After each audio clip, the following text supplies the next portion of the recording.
calculado tan perfectamente bien los equinoccios y todas las cosas astronómicas que sabían de qué forma podía el sol formar esa serpiente. Y la pregunta, ¿quién les puso a los mayas que la serpiente fuera uno de los símbolos de su adoración que más tarde le pusieron Quetzalcóatl? La palabra Quetzalcóatl en el maya significa la serpiente emplumada. Cientos de presidentes, tanto en México como en Latinoamérica, han adorado a Quetzalcóatl.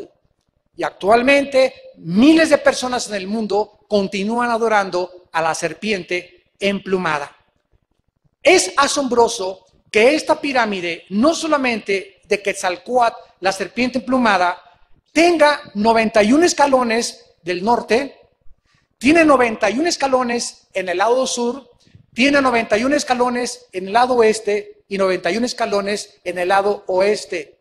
Y el último, si los multiplicas, 91 por 4 son 364 y la punta del escalón da el 365. O sea, hasta en las pirámides, en las casas, en el universo, dejaron estampado el conocimiento astronómico con la obsesión del tiempo y de los años. Esta era una clásica señal del conocimiento sobrenatural que tuvieron. Ahora vamos a hacer un análisis breve y rápido para entrar en materia con la palabra de Dios. Analicemos la información de los mayas. Sin computadoras, sin calculadoras, sin telescopios, calcularon la longitud del día con una precisión que competiría con la ciencia moderna. 2. Sus calendarios contienen bosquejadas el ciclo de 26,000 años astronómicos, conocidos como la precedencia de los equinoccios. Número 3. Entendieron que el centro de nuestra galaxia es el origen de las estrellas y fueron capaces de construir estructuras de piedra reflejando los misterios profundos de la Vía Láctea.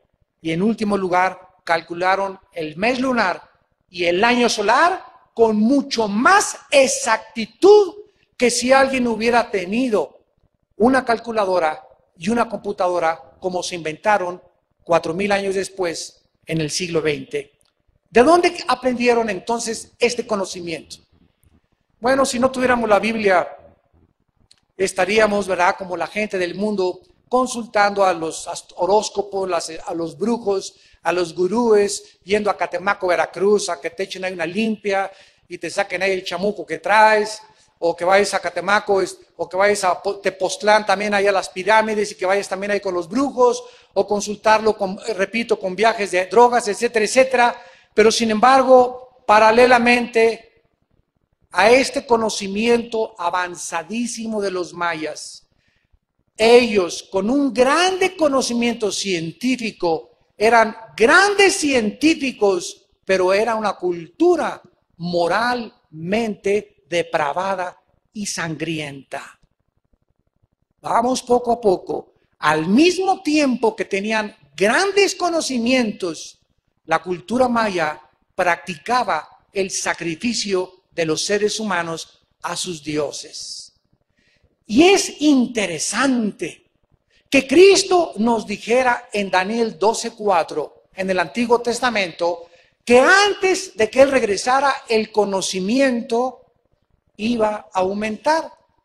¿Y sabían ustedes que después de 18 siglos brincamos del burro al motor de gasolina en el siglo XX?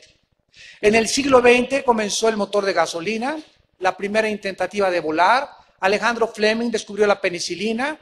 Los científicos de Enrico Fermi y todos los demás que formaron en Alamogordo, en Nuevo México, la desintegración del átomo, la era nuclear. En 1969 el hombre llega a la luna, 1973 la primera plataforma del espacio, 1970 y tantos, 80, casi en el 80, el primer satélite de comunicación espacial. Y de los 80s a nuestros días, ¿qué cosa nos sorprende tecnológicamente?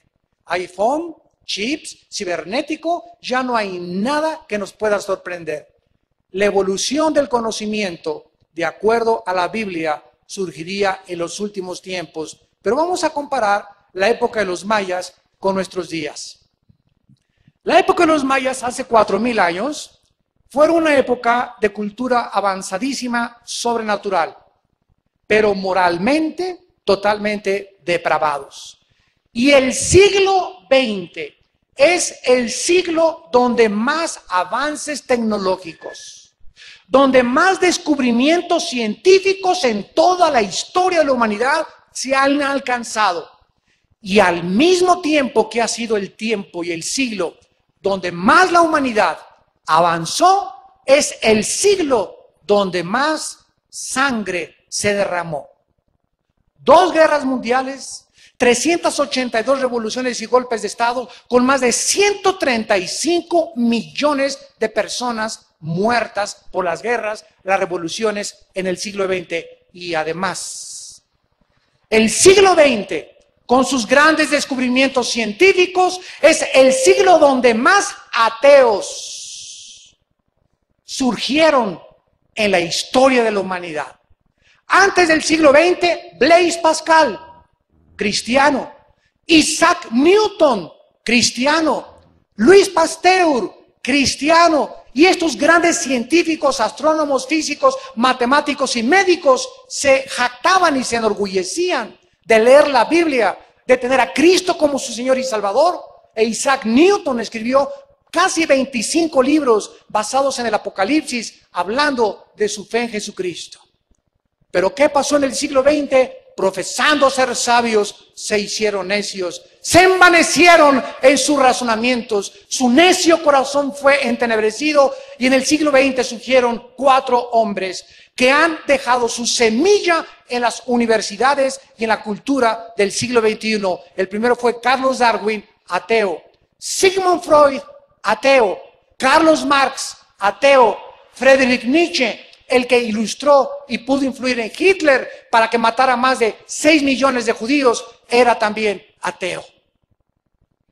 Estos hombres todavía sigue la gente estudiándolos, a Freud, a Marx, a Darwin, a Nietzsche, y siguen siendo en muchos lugares el centro de la idolatría y del razonamiento verdaderamente tonto y absurdo de acuerdo a la Biblia. ¿Saben lo que decía Nietzsche? El padre que dijo que Cristo estaba muerto y que Dios estaba muerto y que el cristianismo era una cultura débil, porque la humildad y la mansedumbre no tienen cabida en el hombre fuerte y superhombre que él quiso crear en su libro Zaratustra. Nietzsche, cuando murió, arriba de su casa le pusieron: Dios no está muerto, Nietzsche fue el que se murió. Murió a los 53 años de edad, cuando él se convirtió en homosexual. El hombre que influyó a Hitler y a los más grandes pensadores murió como homosexual, como un loco internado en un psiquiátrico.